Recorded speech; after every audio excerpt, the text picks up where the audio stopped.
So guys வணக்கம். தமிழக வெற்றிக் கழக தோழர்களுக்கும் அண்ட் தமிழ் உறவுகளுக்கும் வணக்கம்.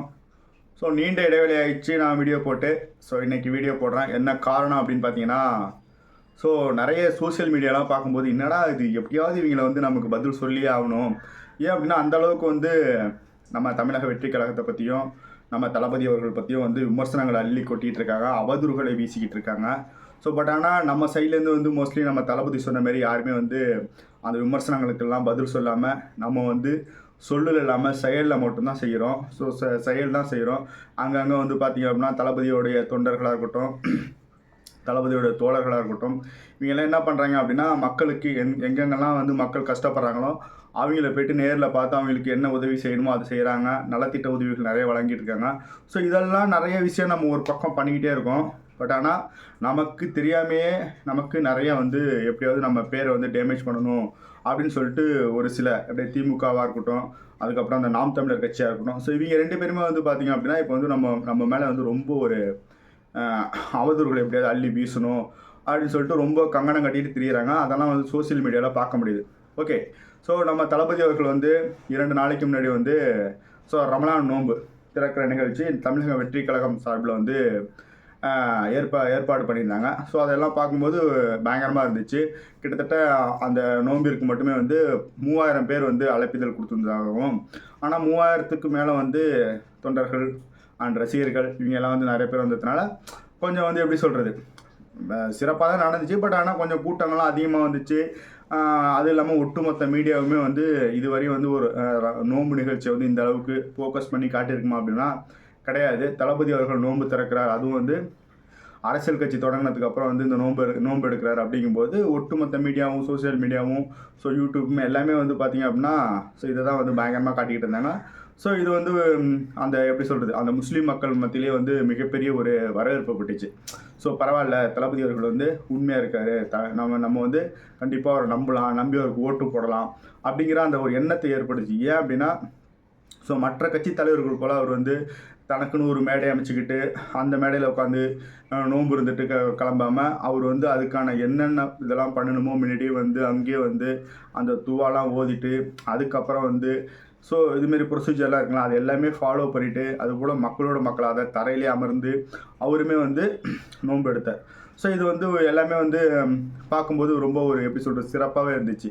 ஸோ இவ்வளோ ஒரு சிறப்பான நிகழ்ச்சியை நடத்திட்டு ஸோ எதிர்கட்சியாக இருக்கட்டும், மற்ற வைரறியர் கட்சியாக இருக்கட்டும், ஸோ இவங்கெல்லாம் எப்படி சும்மா இருப்பாங்களா, இதை பார்த்துட்டு வந்து சும்மா இருப்பாங்களா, ஐயோ எப்பட்றா நம்ம இவ்வளோ வருஷம் நம்ம வந்து ஓட்டிக்கிட்டு இருக்கோம், திடீர்னு வந்து இவர் எப்பட்றா பேர் வாங்கலாம் அப்படிங்கிற அந்த ஒரு வயிற்று எரிச்சல், எப்படி சொல்கிறது கெட்ட எண்ணம் அப்படின்னு சொல்லுவாங்களா, அதுபோல தான் வந்து இப்போ நிறைய சோசியல் மீடியாவில் பார்க்க முடியாது. அதுக்காக தான் வந்து இப்போ என்ன நடக்குது அப்படின்னா நம்ம மேலே வந்து நிறைய அவதூறுகள், நிறைய பொய் பிரச்சாரம் இதெல்லாம் வந்து நம்ம மேலே கலப்பி விட்டுட்டு இருக்காங்க. பார்த்தீங்களா, விஜய் வந்து குல்லா போட்டு நடிக்க ஆரம்பிச்சிட்டாரு. அவர் வந்து ஓட்டுக்காக வந்து அந்த முஸ்லீம் மக்களை வந்து ஏமாத்துறாரு. பார்த்தியா, மற்ற கட்சி தலைவர்கள் எல்லாம் வந்து குல்லா போட்டுருக்க, எங்கள் ஆள் மட்டும் தான் குல்லாவே போடலை அப்படின்னு சொல்லிட்டு இதுபோல் இந்த சிறுப்புள்ளத்தனமாக வந்து நிறைய அரசியல் விமர்சனம் பண்ணிக்கிட்டு இருக்காங்க.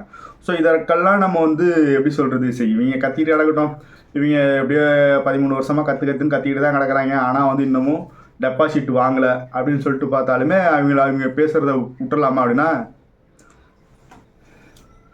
விடக்கூடாது. விடாமல் என்ன பண்ணணும், பிடிச்சி அவங்கள வந்து நம்ம கேள்வி கேட்கணும். கேள்வி கேட்டால் தான் நமக்கு அவங்க பதில் சொல்லுவாங்க. இல்லைன்னு வச்சுங்களேன் ஸோ நம்ம மேலே தலையில் ஏறி மிளகா அரைச்சிட்டு போயிடுவாங்க. ஸோ அதனால் வந்து ஒட்டுமொத்த தளபதி ரசிகர்களுமே வந்து அப்பப்போ நம்ம என்ன பண்ணணும் அப்படின்னா அவங்களுக்கு பதிலை கொடுத்தே ஆகணும். ஸோ எதிரி எந்த ஆயுதம் எடுக்கிறானோ அதே ஆயுதத்தை தான் நம்ம எடுக்கணுமே தவிர, ஸோ எதிரி வந்து ஒரு அருவாலை வச்சுட்டு இருக்கும்போது நம்ம போய் அப்போ போயிட்டு நிற்க முடியாது, வெட்டுங்க அப்படின்னு நம்ம நிற்க முடியாது. ஸோ அதனால் வந்து எதிரி தான் முடிவு பண்ணுறா நம்ம என்ன ஆயுதம் எடுக்கணும் அப்படின்னு சொல்லிட்டு தளபதியே சொல்லியிருக்காரு. ஸோ அவங்களுக்கு அவங்க பாணியிலே தான் நம்ம பதிலும் சொல்லணும். இப்போ நம்ம எந்த எதிரிக்காக நம்ம பதில் சொல்ல போகிறோம், ஸோ இப்போ நம்ம சொல்ல போகிற வந்து எதிரியா அப்படின்னு பார்த்தீங்கன்னா அவன் எதிரி கிடையாதுங்க, அவன் வந்து ஒரு ஜோக்கர், புரியுதுங்களா. ஸோ அவன் நினச்சிக்கிட்டு இருக்கான் நம்ம 13 வருஷம் கட்சி நடத்திட்டு இருக்கோம், நம்ம தான் பெரிய ஆள், ஸோ இவங்கெல்லாம் வந்து ரசிகர் கூட்டம் அப்படின்னு சொல்லிட்டு நம்மளை டேமேஜ் பண்ணலாம். எப்படின்னா ஸோ நம்ம தமிழக வெற்றிக் கழகத்தை நோக்கி வர்றவங்க எல்லாமே வந்து பார்த்திங்கன்னா ரசிகர் கூட்டமாக, ஸோ அவங்களுக்குலாம் மூளையே கிடையாதான். ஸோ இவங்க கூட்டத்தில் இருக்கிறவங்க மட்டும் தான் பெரிய எல்லாம் அதிமேதாவியாக எல்லாம் ஆக்ஸ்போர்ட் யூனிவர்சிட்டியில் வந்து டிகிரி முடிச்சவங்களாம். ஸோ அப்படி தான் வந்து அவங்க பேசிகிட்டு இருக்காங்க.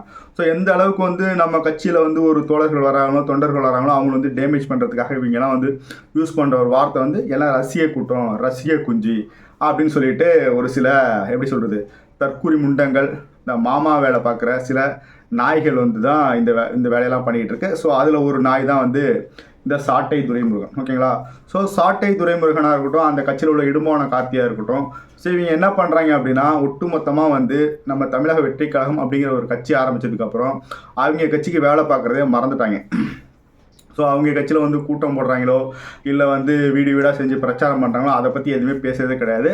அவங்க அதை பண்ணுறதுமே கிடையாது. ஓகேங்களா? அவங்களோட வேலையை வந்து பார்த்திங்க அப்படின்னா எந்த கட்சி எது என்ன பண்ணுதோ அதை வந்து ட்விட்டரில் வந்து எழுதுவாங்க. ட்விட்டரில் போட்டு இதில் உங்கள் நிலைப்பாடு என்ன, அவ்வளோதான். இவங்களோட அரசியலே அவ்வளோதான். ஸோ அவங்க அண்ணனோட அரசியல் என்ன, அங்கேருந்து காலையிலே குளிச்சு முள்ளிட்டு வந்துடுவாப்புல, வந்துட்டு என்ன பண்ணுவாப்புல பவுடர் கூடலாம் அடிச்சுட்டு வந்து உட்காந்துருவாப்புல. சொல்லுங்கள் வேறு ஏதாவது கேள்வி இருக்கா அப்படின்னு சொல்லிட்டு 24x7 3 வேளை சாப்பிட்றாரா இல்லையோ 3 வேளை ப்ரெஸ் மீட் அட்டன் பண்ணுவாப்புல.